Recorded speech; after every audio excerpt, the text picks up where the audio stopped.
Dans la semaine, l'ambassadeur de l'Union européenne, M. Guy Samsung, à sa sortie d'une audience que lui a accordée le chef de l'État, avait fait une déclaration dans laquelle il demandait le renouvellement du bureau du Conseil national de transition suite à son élargissement.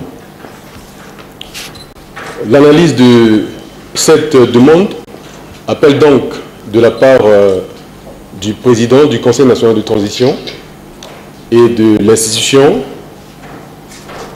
quelques commentaires dont je me fais l'honneur ici en tant que porte-parole du président du Conseil national de transition d'exprimer. Premièrement, l'élection du bureau du Conseil national de transition le 15 avril 2013 a été organisée sur la base du règlement intérieur et de la loi organique de l'ancienne Assemblée nationale dissoute, avec le consentement de tous les candidats à la dite élection, ainsi que des conseillers nationaux constituant le corps électoral. Deuxièmement, l'article 4, alinéa 1 du règlement intérieur prévoit que les membres du bureau sont élus au scrutin secret uninominal à un seul tour. Troisièmement, l'élection du bureau du Conseil national de transition s'étant faite sur cette base, elle n'est donc pas entachée d'irrégularité. Mieux encore, elle n'a fait l'objet d'aucune contestation. Quatrièmement, la décision des chefs d'État de la Communauté économique des États d'Afrique centrale d'augmenter le nombre des conseillers nationaux est postérieure à cette élection. De ce qui procède, nous pensons donc que la demande de reprise des élections du bureau du Conseil national de transition est inopportune et revient donc à remettre implicitement en cause l'élection du chef de l'État de transition qui a été élu dans les mêmes conditions que le dit bureau. Je voudrais rappeler à la presse ici présente que lorsqu'il a été question de recueillir l'avis des partenaires au développement relatif à l'élaboration du projet de la charte constitutionnelle de transition, moi-même j'ai appelé l'Union européenne. L'ambassadeur Samsung nous a fait comprendre que l'Union européenne ne pouvait donner son avis sur la charte car c'est une affaire centrafricano-centrafricaine. Hier, c'était la question des préséances. Aujourd'hui, on demande le renouvellement du bureau. Quelle sera l'exigence de demain? Nous souhaitons, pour notre part, que les intérêts du peuple centrafricain passent au-dessus des intérêts amicaux dans les relations de notre pays avec la communauté internationale. Depuis son élection à la tête du Conseil national de transition, la préoccupation principale du président de l'institution de tout temps n'a été que le souci du quotidien du peuple centrafricain qui veut la restauration de la paix et de la sécurité sur l'ensemble du territoire, le paiement des salaires, les bourses et pensions, les hôpitaux, la réhabilitation des routes. Et donc pour nous, le temps n'est pas au divertissement, mais au travail pour la reconstruction de notre pays. L'expérience nous a démontré que finalement la République centrafricaine est devenue une arène où l'on fait ce qu'on veut, on dicte sa volonté. Les règlements intérieurs de l'Assemblée nationale que vous avez utilisés doivent certainement comporter des articles qui demandent un certain nombre de quotas pour pouvoir prétendre à une élection. Alors je voudrais savoir, est-ce que le nombre des conseillers qu'on a ajouté à l'ancienne liste est-il supérieur au quota établi pour qu'on puisse remettre en cause cette élection? Ma deuxième préoccupation, monsieur le directeur de cabinet, l'Union européenne demeure le premier bailleur en République centrafricaine. Alors, puisque nous courbons la tête devant les exigences de la CEEAC, tout ça, allons-nous aussi courber la tête devant l'Union européenne, ou bien pensez-vous que nous avons le dos réellement dur pour tenir tête à cette exigence?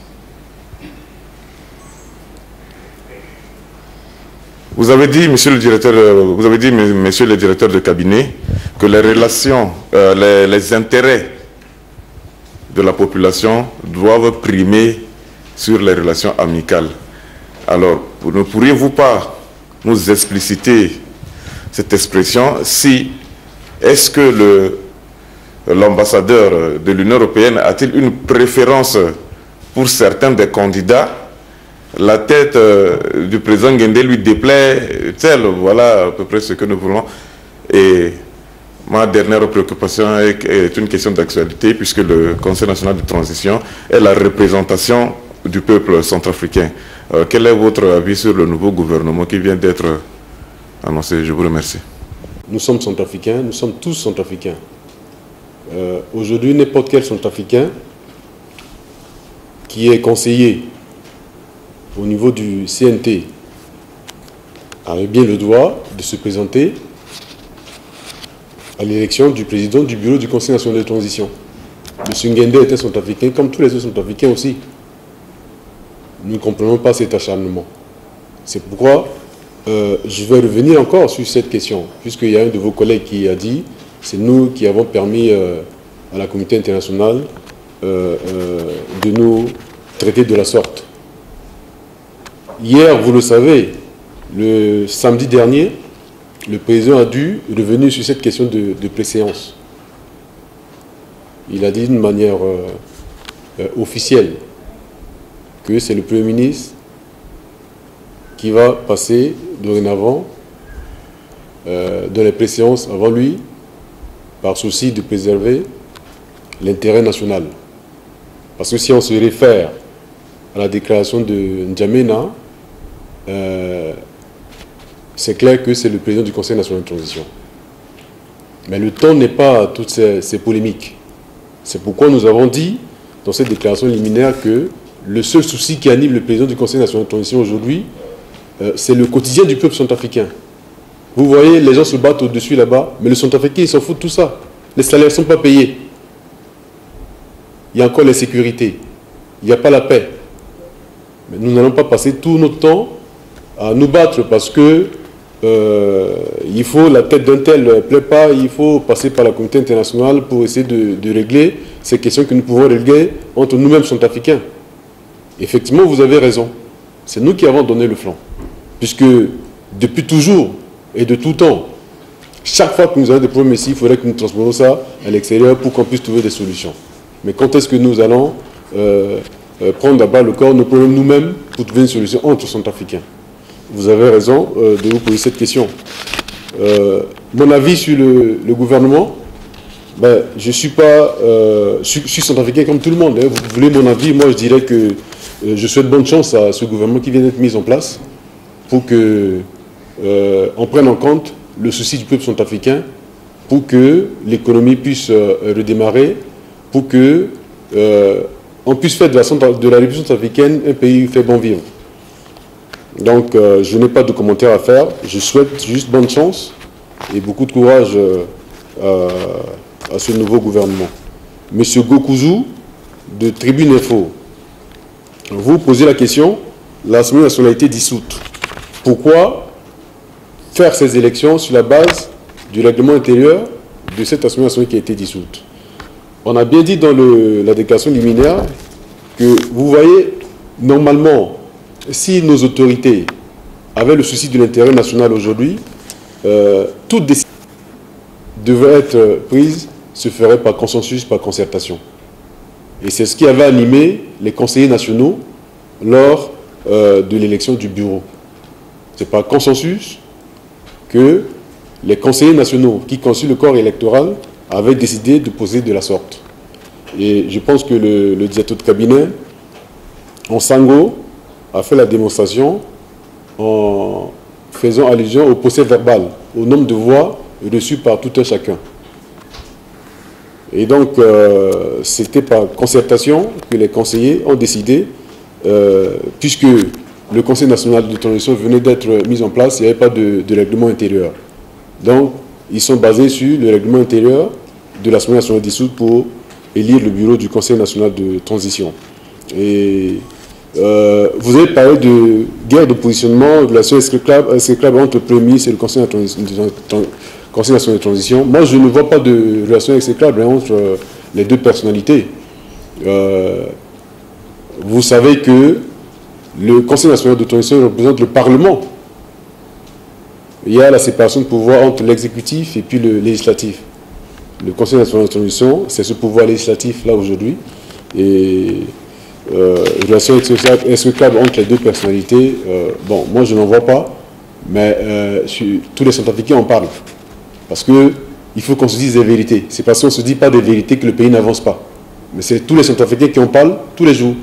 Et c'est à cause de ça, justement, que le président du Conseil national de transition, M. Alexandre Ferdinand Guindé, a décidé, au nom de l'intérêt supérieur de la nation, devant vous, tout le monde ici, pour dire que non, ces questions de préséance n'est pas sa préoccupation. Sa préoccupation, c'est le souci du quotidien du peuple centrafricain qui souffre et qui continue de souffrir aujourd'hui. Donc vous considérez que le fait d'utiliser le règlement intérieur de l'Assemblée nationale dissoute constitue, selon vous, une irrégularité. Mais je dis encore ici que ce n'est pas consensus que ça avait été décidé. C'est pour ça que nous disons haut et fort que les relations avec la communauté internationale, on doit mettre l'accent sur les intérêts du peuple centrafricain au lieu de penser seulement à ses intérêts entre amis. Ça ne rend pas service à notre pays. Vous pensez que M. Bumba pense que ça risque de nous mettre sous embargo. Mais non, nous sommes dans une relation de diplomatie avec nos amis de la communauté internationale. S'il y a des choses à se dire, on se le dit. Il faut dire des vérités. Il faut dire des vérités parce que nous sommes tous centrafricains. Moi, je pense que vous comprenez l'importance de cette situation. Parce que demain, qu'est-ce qu'on va nous demander encore? Aujourd'hui, on parle de la révision du bureau. Hier, c'était la préséance. Demain, peut-être qu'on va demander à ce que les conseillers démissionnent ou autre chose comme ça. Nous n'avons que 18 mois pour terminer cette transition-là. Est-ce qu'on veut que cette transition s'éternise? Non, ce n'est pas le vœu du peuple centrafricain.